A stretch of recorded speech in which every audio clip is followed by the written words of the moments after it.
안녕하세요. 지니TV입니다. 일본에서는 2000년대 초 겨울연가의 일본 방영과 그에 따른 연사마 신드롬 이후 현재까지 한류 열풍이 계속되고 있습니다. 사실 이제 일본에서 한류는 열풍이라기보다는 문화이자 생활에 가까운데요. 한류는 그만큼 많은 나이와 계층을 가리지 않고 일본 문화의 곳곳에 파고들어 있습니다.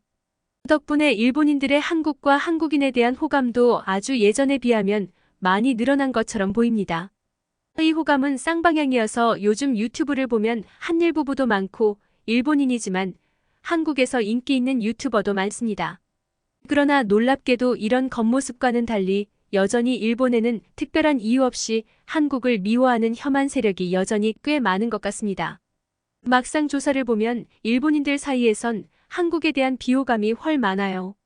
작년 9월 한국 민간 연구기관인 동아시아연구원 EAI과 일본 비영리기관 갤론엠피오가 한일 국민상호인식 조사를 발표했는데요. 이에 따르면 일본에 대한 한국의 호감도는 30.6%였는데요.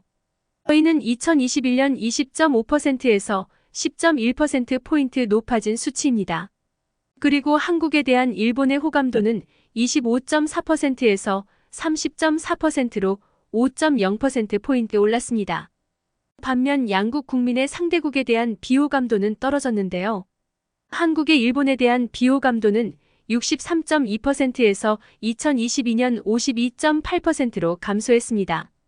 일본의 한국에 대한 비호감도는 48.8%에서 40.3%로 줄었습니다. 양국 모두 상대에 대한 호감도가 증가하고 비호감도가 줄어들었으니 이는 다행스러운 일이라고 하겠습니다. 하지만 그래도 여전히 일본인의 한국에 대한 호감도는 30.6%, 비호감도는 40.3%입니다. 다시 말해 일본에는 한국을 좋아하는 사람보다 싫어하는 사람이 10%나 더 많다는 이야기입니다. 일본 내각부가 올해 발표한 여론조사 결과도 마찬가지입니다. 일본 내각부의 2022 외교에 관한 여론조사에서 응답자의 45.9%가 한국에 대해 친밀감을 느낀다고 답했고 한국에 대해 친밀감을 느끼지 않는다는 응답은 전년 62.4%에서 53.7%로 줄었다고 합니다. 여전히 한국에 대해 친밀감을 느끼지 않는 일본인이 친밀감을 느끼는 일본인보다 약 10% 정도 많습니다. 우리가 평소 한류 열풍 때문에 체감하는 일본인의 성향과는 많이 다르죠. 한국을 좋아하고 한류를 즐기는 일본인도 많지만 반면 여전히 한국을 싫어하는 일본인도 많은 겁니다. 그 중에는 평소 한국인을 보면 괜히 기분 나빠한다거나 학교나 직장에서 한국인을 차별하는 일본인도 있을 겁니다. 오늘은 국제적인 커뮤니티 쿠오라에서 이런 차별을 실제로 겪은 제1교포의 글과 그에 대한 댓글을 살펴보겠습니다. 먼저 글을 보시죠. 많은 사람들이 아니라고 하지만 일본인들이 한국인을 싫어하는 건 사실이야. 나는 한일 혼혈로서 확실히 말할 수 있어. 통계를 봐도 알 수 있어. 동아시아 연구소의 서베이에 따르면 30.6%의 일본인이 한국을 긍정적으로 보는 반면 52.8%의 일본인이 부정적으로 봐. 만약 인터넷에 누가 한국 사람이나 자이니치 혹은 한일 혼혈이라고 쓰면 금방 댓글창에 혐오와 인신공격성 글이 넘쳐날 거야. 내 말이 믿기지 않는다면 직접 한번 실험해봐. 나는 엄마가 일본인인데 아빠가 한국 사람인 줄 모르고 결혼했대. 어렸을 적에 엄마와 외조부모는 늘 나보고 일본 쪽 피가 한국 쪽 피보다 더 진하다고 말하곤 했어. 그리고 나보고 어디 가서 한국 혼혈이라고 말하지 말라고 가르쳤지. 때때로 내가 엄마와 말다툼이라도 하면 엄마는 내게 그쪽 피가 나빠서 성격이 나쁘다고 말하기도 했어. 난 지금까지 그런 일을 아빠에겐 말하지 않았어. 초등학교 때 절친에게 한국 혼혈이라고 커밍아웃한 적이 있는데 바로 나를 놀리기 시작하더라고. 정말 일본에서는 한국인을 싫어하는 건 흔한 일이야.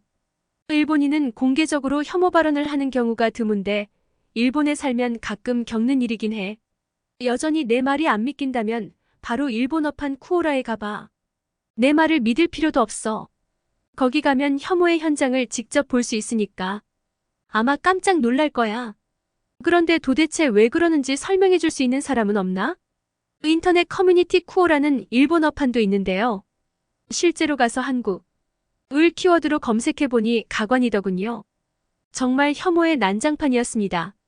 일본인으로 보이는 한 유저는 이 네티즌의 글을 보고 실제로 쿠오라 일본어판을 방문해서 관련 게시물들을 보았다고 합니다. 나도 거기서 혐한 게시물들을 봤어. 나는 심지어 쿠오라의 이해관에 문의도 했는데 10분 만에 내 글을 내려버리더라고. 왜 일본어판 쿠오라에 있는 인종차별적 게시물에 대해서는 아무런 조치도 안 하는 걸까? 원글을 쓴 이는 자신의 말을 믿어주지 않을까봐 걱정하는 눈치였지만 글쓴이의 말이 맞다고 동조하는 글이 많았습니다. 한 네티즌은 다음과 같이 간단하게 사실을 표현하더군요. 일본에는 심지어 한국을 미워한다는 뜻의 관용어도 있어. 혐한이라고 하지. 한국과 일본의 역사에 대해 좀 아는 듯한 네티즌은 다음과 같이 언급했습니다. 한일의 역사를 감안할 때 한국 사람이 일본 사람을 미워하는 건 이해가 돼. 하지만 모든 한국인이 일본인을 미워하진 않지. 그런데 일본 사람은 한국 사람을 미워할 이유가 없어. 이 점이 중요한데 많은 사람들이 이걸 간과하는 것 같아. 그렇죠. 정말 혐한의 심리는 이해하기 어려워요. 가해자가 왜 피해자를 미워할까요? 한 네티즌이 다음과 같이 설명했습니다. 침략자, 식민주의자, 상위 카스트가 자기들이 착취하는 민족을 깔보는 건 흔한 일이야. 마음속에 숨어있는 죄책감을 그런 식으로 정당화하는 거지. 얘네들은 원래 그래도 되는 저열한 놈들이다. 이런 식으로 말이야. 이런 점에 대해 나름 반박하는 글도 있었습니다.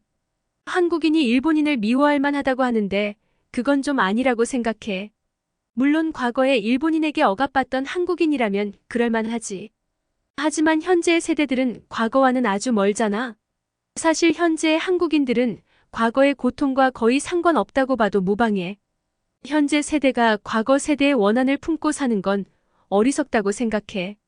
이런 의견에 대해 지니TV의 입장을 말하자면 제3자가 보기에는 이렇게 생각할 수도 있겠지만 한일의 앙금이 그렇게 쉽게 풀리기는 어렵다고 봅니다. 또 다른 네티즌은 미국에서 겪은 경험을 이렇게 이야기합니다. 나는 미국에서 중학교를 다녔는데 한국 소녀 하나가 늘 일본계 미국인 아이들한테 괴롭힘을 당했어. 도대체 왜 그랬는지 몰라. 원글에 대해 의문을 제기하는 네티즌도 있었습니다. 너희 엄마는 어떻게 아빠가 한국 사람인 줄 모르고 결혼할 수가 있니?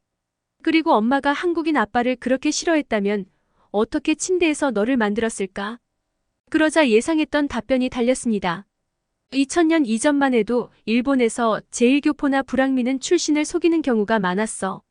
그걸 밝혔다간 취업이나 교제에서 불이익을 당하기가 일쑤였거든. 요즘은 사정이 달라졌다고 하는 네티즌도 있었습니다. 내 친구 중에 일본과 한국 혼혈인 여자애가 있는데 SNS에서 무지 인기가 좋아. 일본과 한국 모두에서 팔로워가 엄청나게 많아. 엉뚱한 질문을 하는 네티즌도 있었습니다. 그런데 일본 사람들은 왜 아직 팩스와 오디오 카세트를 사용해? 이쯤 되니까 글타래가 산으로 가는 것 같다는 생각이 들더군요. 하여간 일본에 지속되는 한류 열풍에도 불구하고 혐한 일본인들이 여전히 사라지지 않았다는 사실을 명심하는 게 좋다고 생각합니다. 이것이 지니TV의 생각입니다. 여기까지 시청해주셔서 감사합니다. 재미있게 보셨으면 구독과 좋아요 부탁드립니다.